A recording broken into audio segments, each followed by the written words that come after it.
การจะตั้งปฏิบัติเวียกงานการคุ้มครองป่าไม้และที่ดินป่าไม้ในเขตอ่างหับน้ำโครงการเขื่อนไฟฟ้าน้ำเทื่อ1ปี 2024-2025 และสร้างแผนการ 2026 ได้จัดขึ้นในวันที่ 11 ธันวาคม 2025 อยู่ที่ห้องประชุมแผนกกสิกรรมและสิ่งแวดล้อมแขวงโดยการเป็นประธานของท่านบุญเลียงดวงสะเภาทองคณะประจำภาคแขวงห้องประธานคณะกรรมการปกครองแขวงมีบรรดาหัวหน้าแผนกห้องแผนกของประธานปกครองเมือง4เมืองคือเมืองปะกะดิ่งคำเกิดเวียงทองและเมืองไสจำพรมีต่างหน้าจากเขื่อนไฟฟ้าน้ำเทื่อ1พร้อมด้วยกองเลขาเข้าร่วมกองประชุมท่านพงศวรรค์ศรีสมแพงกองเลขาเขื่อนไฟฟ้าน้ำเทื่อ1ได้รายงานให้ว่า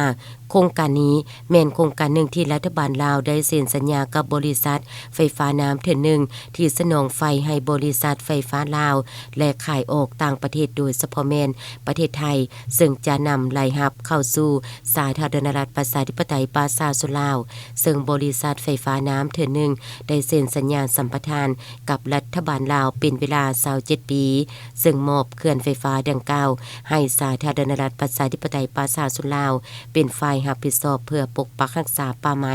และที่ดินป่าไม้ในเขตอ่างหับน้ำและสาขา N1 ให้ได้รับการคุ้มครองแบบยืนยงโดยการมีส่วนร่วมของชุมชนเพื่อความหลากหลายทางด้านชีวนาพันธุ์ได้รับการปกปักรักษาติดพันกับการส่งเสริมการท่องเที่ยวแบบอนุรักษ์สัตว์น้ำสัตว์ป่าในเขตอ่างหับน้ำN1 ได้รับการคุ้มครองปกปักรักษาและเสริมขยายควบคู่กับการปรับปรุงชีวิตการเป็นอยู่ของประชาชนในเขตบ้านเป้าหมายคุ้มครองและสร้างสถานที่คุมและรีไซเคิลสิ่งเศษเหลือสำเร็จการลงกำหนดเขตแดนอ่างหับน้ำเขื่อนไฟฟ้าน้ำเทื่อ1จำนวน19บ้านเป้าหมายในเขตนั้นอ่างหับน้ำมีเนื้อที่ทั้งหมด106กว่าเฮกตาร์สามารถกำหนดเขตได้ 78,000 กว่าเฮกตาร์นอกจากนั้นยังมีส่วนที่เป็นป่าสงวนเขตบ่แม่นบ้านเป้าหมายและเขตบ้านที่ถูกยกย้ายจำนวน 26,700 กว่าเฮกตาร์และ 1,361 เฮกตาร์นอนในเขตเมืองคำเกิดสำเร็จการลงสำรวจความเป็นไปได้โครงการปลูกต้นไม้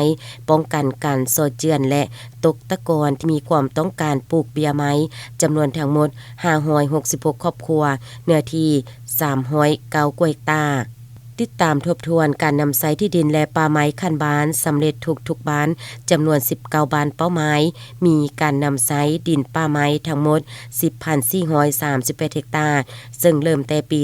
2011 ที่มีการแบ่งดินแบ่งป่าเป็นต้นมาสำเร็จการลงเบียกคุ้มครองชีวนาพันธุ์ในเขตอ่างหับน้ำลงกวดกาการบุกรุกทำลายป่าไม้และที่ดินป่าไม้ในเขตอ่างหับน้ำโครงการเขื่อนไฟฟ้าน้ำเทื่อ1ที่บ้านเก่ากกตนว่างมากเมืองเวียงทองมีจำนวน188ตอนเนื้อที่ 1,000 กว่าเฮกตาร์กำลังจะตั้งปฏิบัติคุ้มครองสิ่งเศษเหลือจำนวน19บ้านเป้าหมายกำลังจะตั้งปฏิบัติโครงการบ้านสะอาดจำนวน5บ้านคือมีไซจอมทองขอนตาวนาทูน้ำกูสำเร็จการลงสำรวจเพื่อกำหนดเป็นเขตสงวนหรือวังสงวนที่บ่นอนในเขตป่าสงวนบ้านเมืองมวนจอมทองพลดูและน้ำยางพร้อมนั้นผู้เข้าร่วมกองประชุมก็ได้ประกอบคำคิดคำเห็นเพื่อปรึกษารือบางปัญหานาเวียกเพื่อแก้ไขให้ทงทันกับสภาพการตัวจริง